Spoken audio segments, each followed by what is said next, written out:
Je m'abandonne à toi, oh Jésus mon Rédempteur. N'exagère pas. Si je dis que j'étais un coureur de jupons, Jésus m'a dit que c'est pour cela que je suis venu. avec tout cela, comment pourrais-je me séparer de mon ami? Jamais, jamais, jamais je Je ne ne puis m'en séparer. Je ne puis m'en séparer de mon ami Jésus. non, non, non. Celui-là qui a oh, le châtiment qui m'attendait. Il m'a dit, viens mon ami, je vais porter tous tes péchés. Non, non. Salut à toi qui me regarde, j'espère que tu vas bien. Alors aujourd'hui, je t'apporte une très bonne nouvelle, ou alors dirais-je même, je viens pour t'encourager par cette vidéo. La vidéo d'aujourd'hui ne va pas concerner tout le monde parce que je vais parler à une catégorie de personnes. Alors, je vais m'adresser à ceux-là qui sont chrétiens, à ceux-là qui, une fois dans leur vie, ont eu à accepter le Seigneur Jésus-Christ, ont eu à le confesser comme Seigneur et Sauveur personnel et qui se sont dit que voilà, je m'engage à marcher avec le Seigneur et je ne peux m'en séparer, je ne pourrai plus m'en séparer de mon ami Jésus-Christ. Mais aujourd'hui, à l'heure où je suis en train de te parler, ou alors au moment où tu regardes cette vidéo-ci, tu te retrouves dans un état où tu ne sais même plus où ton ami Jésus là est passé. C'est-à-dire que les circonstances de la vie, les problèmes de la vie, la convoitise de la jeunesse, comme le dit la parole de Dieu, ont bloqué ton chemin ou alors sont venus sur ta route et tu t'es retrouvé être dévié de la voie de Dieu. Aujourd'hui, je suis en train de te parler, tu es incapable même de pouvoir prier parce que tu es découragé, parce que tu es abattu par les problèmes de la vie. Tu es incapable d'avoir ce temps d'intimité que tu avais avec le Seigneur parce que justement les convoitises et les problèmes de cette vie-ci-là t'accablent, te rendent fatigué. Tu te dis, tu es fatigué. Tu es un peu même plus, n'en parlons même plus de jeûne parce que jeûner même c'est tout un problème pour toi. Alors j'aimerais te dire tout simplement, très brièvement que écoute-moi, Dieu n'a pas changé, Jésus-Christ n'a pas changé, tout au contraire. Il reste le Dieu inchangeable et nous sommes ceux qui changeons généralement. Qu'est-ce que je veux par là dire? Généralement, c'est nous qui changeons parce que les situations de la vie nous amènent parfois à avoir des comportements et à faire des choses qui sont contre la parole de Dieu et bien sûr qui nuit notre intimité avec le Seigneur. Et généralement, c'est le péché, bien-aimé. Et peut-être à ce moment, je suis en train de te parler, tu te retrouves dans un état de péché. Tu te retrouves dans un état où l'ennemi est en train de remplir tes pensées avec des paroles comme quoi, est-ce que toi, tu peux encore revenir au Seigneur? Est-ce que toi, tu peux encore prier? Est-ce que toi, tu peux encore jeûner? Est-ce que toi, tu peux encore lire ta Bible? Est-ce que toi, tu peux encore avoir une intimité avec Dieu? C'est impossible parce que Dieu ne va pas t'écouter. C'est impossible parce que tu es le plus grand pécheur du monde. C'est impossible parce que tu as laissé ta vie de prière, tu as laissé ta vie chrétienne. Et peut-être même tu es dans cette situation, mais tu vas toujours à l'église. Peut-être tu es dans cette situation, mais tu as toujours des activités que tu fais au niveau de ta communauté à l'église. Mais à l'intérieur de toi, au fond de toi, tu sais très bien que cette connexion avec le Seigneur, il n'existe plus. Cette intimité que tu avais avec Dieu n'existe plus. Mais que tout ce que tu fais là, que les gens voient, les gens peuvent même acclamer, c'est tout simplement parce que tu as des contraintes. C'est tout simplement parce que peut-être tu as un poste, peut-être tu as une position, peut-être, bon voilà, il faut que tu le fasses aussi pour qu'on ne te pose pas des questions. Mais au fond de toi, tu sais très bien que ça ne va pas de manière spirituelle. Alors, je veux te rappeler en ce jour que peu importe combien tu es découragé, peu importe combien tu peux être abattu, peu importe combien tu te dis que ça ne va pas, laisse-moi te dire qu'aussi longtemps que le Seigneur Jésus n'est pas encore revenu, il demeure l'agneau de Dieu qui ôte le péché du monde. La Bible nous fait comprendre que son sang parle plus que le sang d'Abel. Le sang de Jésus n'a pas seulement coulé pour les péchés que tu as commis avant de venir au Seigneur, mais ce sang a coulé également pour les péchés que tu as commis lorsque tu as donné ta vie à Jésus et pour les péchés même que tu vas encore commettre, c'est-à-dire les péchés passés, présents et futurs.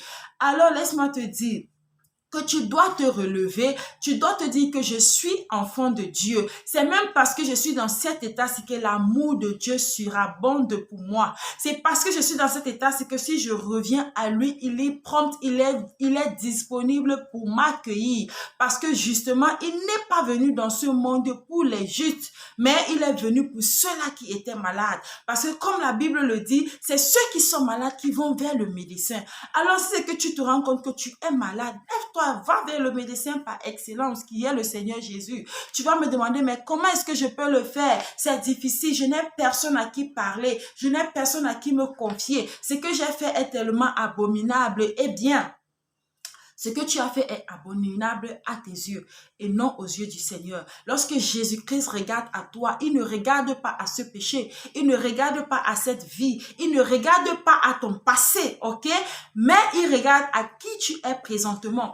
Il regarde à ce sang qui a collé à la croix pour toi et il te dit, mon fils, ma fille, je suis encore disponible pour t'accueillir dans mon royaume. Je peux encore faire ces choses que je voulais faire avec toi. Alors, je veux t'encourager ce jour en te disant que, écoute, relève-toi. Peu importe dans la situation dans laquelle tu te trouves, ça sera fini si toi, tu dis que c'est fini. Parce que lorsque toi, tu n'as pas dit que c'est fini et que le Seigneur n'a pas encore dit le dernier mot dans ta vie, toute autre voix, ce ne sont que des bruits passagers. N'écoute pas, ne prête pas l'oreille à ce que Satan te fait croire. Ne prête pas l'oreille à ce que Satan te dit dans tes pensées. Mais lève-toi, repars dans cet endroit de méditation, repars dans ces moments de jeûne et prière, repars dans ces moments d'intimité avec le Seigneur. Certes, au début, ça ne sera pas facile, mais vas-y, continue. Plus tu vas le faire, plus tu vas avancer, plus tu vas t'efforcer à le faire. Tu verras que le Seigneur se laissera encore trouver par toi. Raison pour laquelle il dit, si vous me cherchez, vous me trouverez, si vous me cherchez de tout votre cœur. Alors, lorsqu'il verra en toi ce désir ardent de revenir de manière complète, de manière déterminée et de dire, Seigneur, de moi-même, je ne peux pas le faire. Seigneur, j'ai vraiment besoin que tu m'aides. Seigneur, les hommes peuvent m'acclamer, mais moi, au fond de moi, je sais que où je suis, j'ai vraiment besoin de ta grâce. Laisse-moi te dire qu'il est encore disponible, il est encore disposé à le faire. Et cette promesse qu'il t'a donnée lorsque tu es venu à lui, cette vision qu'il t'a donnée lorsque tu l'as acceptée, il est encore là et il veut encore l'accomplir avec toi. Il suffit juste que tu te rendes disponible, ok? Alors relève-toi après cette vidéo et dis-toi que I'm going to make it again. It is still possible again because with God, nothing, absolutely nothing is impossible.